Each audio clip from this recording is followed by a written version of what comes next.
In anticipation of Juneteenth on Saturday, we're highlighting community stories all week long. Joining us now is the founder and CEO of Work Meaningful, Justin Jones-Fosu. Now, Justin is an MBA, he's a business speaker, he's a social entrepreneur, researcher, and of course, family man. So the big question and first question is, how do you balance all that? I don't know. No, the real answer for me is the center of it is my two kids.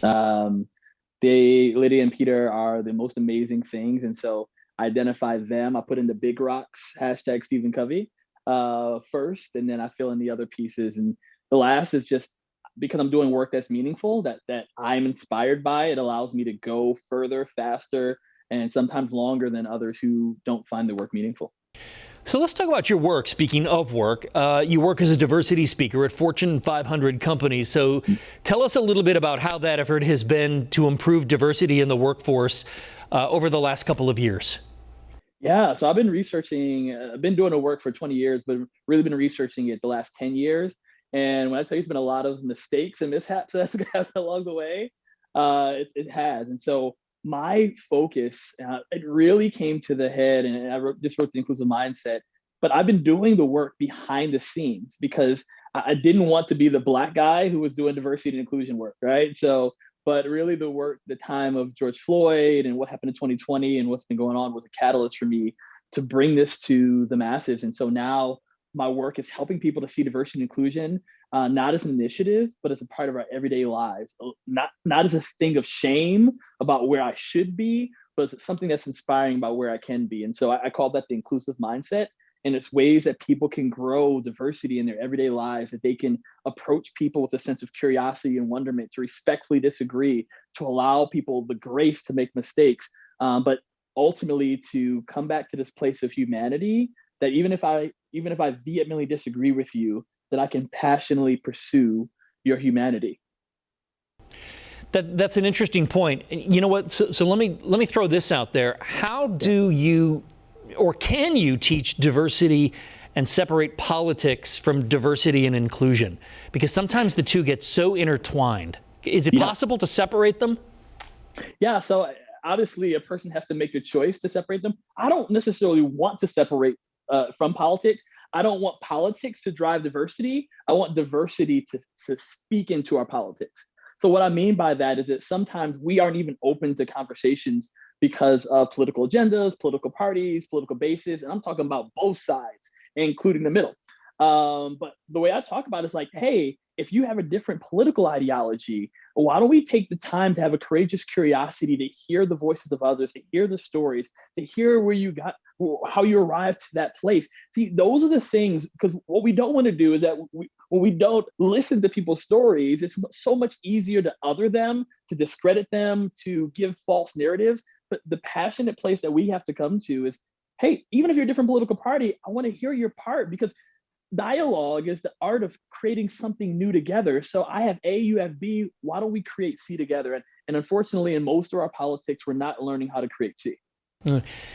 What do you say? I mean, you teach to Fortune 500 companies, but what about the smaller businesses out there? What do you say to those businesses who really want to do a better job, but they're just not really sure where to start, and they don't necessarily have the resources of a big company like a Coca-Cola? Yeah, no, that's a great, great question, because a lot of times that's the struggle. So I don't care if you're a Fortune 500 or mom and pop business. One of the things that when leaders ask me, Justin, how can I do a better job of diversifying our organization? My first question has nothing to do with the organization. My first question is, tell me about your life. Who do you go to lunch with? Who are you mentored by? Who are you engaging? What stories are you hearing from others? And so I do this personal thing every 6 months. I call it the 6-month challenge, where I go to an event, I experience something, or I engage with someone, and either which I disagree or I don't know a lot about. Right? And I only go asking two questions.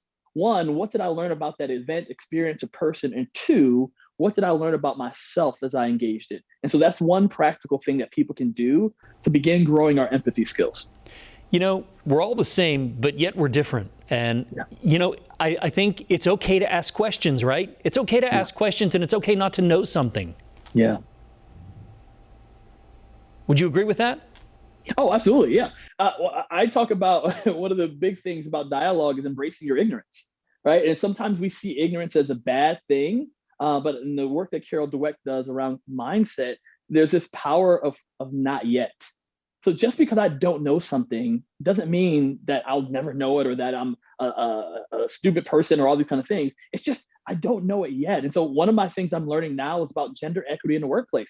Yeah, I didn't know about the 18% pay gap. I knew there was a pay gap. I didn't know it was 18% and much lower for other social circles or groups within women. And so like, but that's something I'm learning is I have books on, Harvard Business Reviews on women in leadership and learning and asking questions on my LinkedIn community about how I can be a better advocate for women in the workplace. But it's because I don't know how to do it yet. And this is the crux of it.